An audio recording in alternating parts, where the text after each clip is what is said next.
go through my perfumes, and I've also been buying perfume, so I'm putting them on YouTube because then I feel less guilty. And by the way, there are kids playing here downstairs, so if you hear screams, yells, bangs, that's what it is. That's just life. So this is the Tocca. These are $68 for 0.17 ounces, and these are a perfume, and this is Simone. So Simone came out in the summer, and I got a sample in the mail, and then I got it a couple months ago, and I just didn't open it because I wasn't sure if I was going to keep it or not, but I really liked it. So I'm in Southern California. Anything that has like a beach, whatever, I just fall for it. And I also really like Tocca.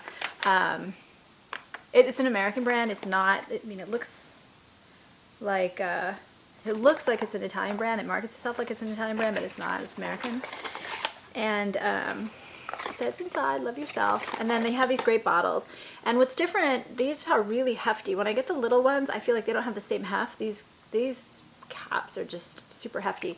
But I just love the bottles. I don't know, they're just so gorgeous. They're so feminine. They remind me of a princess. So I just like the brand.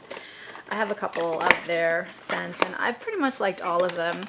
This one right here, they say, Simone is a fragrance that evokes waves cresting along the white sand of Sydney's Bondi Beach as the sea fills with surfers and swimmers alike. With sun-kissed hair and broad skin, the fearless young beauty dives into the spray.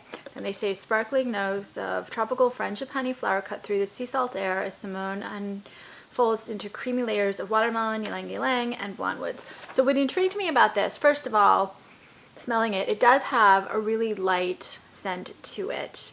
It has that kind of salt scent thing. I don't even know how to describe it, that all those beachy scents have. But what intrigued me as I was thinking about doing a review for this is I looked at the notes. So it says apple, watermelon, lemon, calypsone, frangipani, ylang-ylang, rose petals, freesia, creamy lactones, blonde woods, musk, amber, and nivernolde. And they say the style is breezy, playful, sparkling. I don't understand what most of these things are. Obviously, apple and watermelon I get. And I do smell the watermelon and even a little bit of apple. When I first was smelling it, I thought it was cucumber. But then I'm like, yeah, I guess it's sweeter than that. So it does have a slight fruitiness to it. But these are really fruits that don't have a lot of scent. So I don't like fruity scents. It's barely fruity, and it's not particularly sweet. Then it has lemon, which adds a little sharpness to it. Definitely can smell that. Calypsone, that is a chemical element.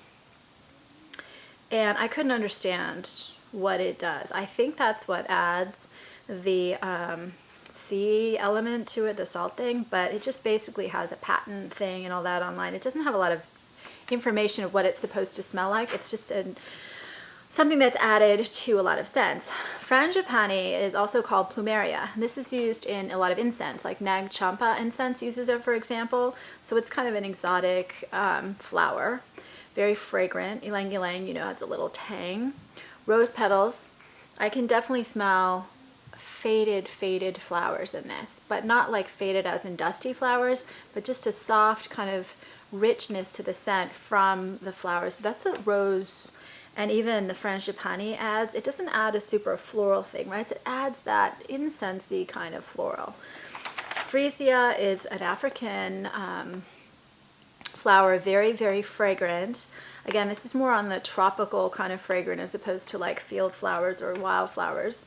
Creamy lactones, I just don't know what that is. So they said it adds creamy, vanilla, sweet, creamy, tobacco, jasmine, honeysuckle. None of that made any sense to me. But anyway, it's an artificial chemical that's supposed to add a creamy richness to the scent. And I can see that when I compare this to kind of some of the other beachy kind of things. It does have more of a creamy richness to it. Blonde woods, that's adding, according to the internet, musk. And it's between a wood and an amber kind of a scent. So these are things that are adding depth, complexity, a little bit of masculinity. And this, as much as it has a lightness to it, it really does have a very soft version of some of these more heavy, musky scents that I've really, wood-based scents I've been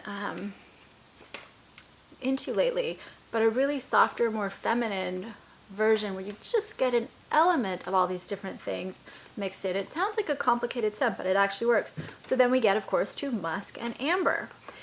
Again, there is a method to the madness of the scent. And then Nirvanoldi, I can't even pronounce it. It's a chemical. It's supposed to add sweet powder musk. So what we're basically getting is a lighter scent that's got a lot of complexity mixed into it. So it's kind of balancing the elements. It's very much a yin-yang kind of a scent. It does fade. This is not the longest wearing scent. I have found Tocca in general is not the longest wearing scent, as much as these are Eau de Parfums. They don't wear that well. I would say it fades away to a very pleasant, soft undertone, as opposed to a really obvious scent after about 3 hours. I could still smell it for about 6, but definitely a lot softer. So overall, I really liked it. Still kind of new to the scent review thing, so feedback is really welcome. Does this help or not? I love this scent, and it does give me kind of that light feel with some depth and complexity hidden in there. That's it. Please subscribe on YouTube. And I have a new novel, Escape, which is a terrorist novel, so if you like that type of thing, please get it. If not, please don't.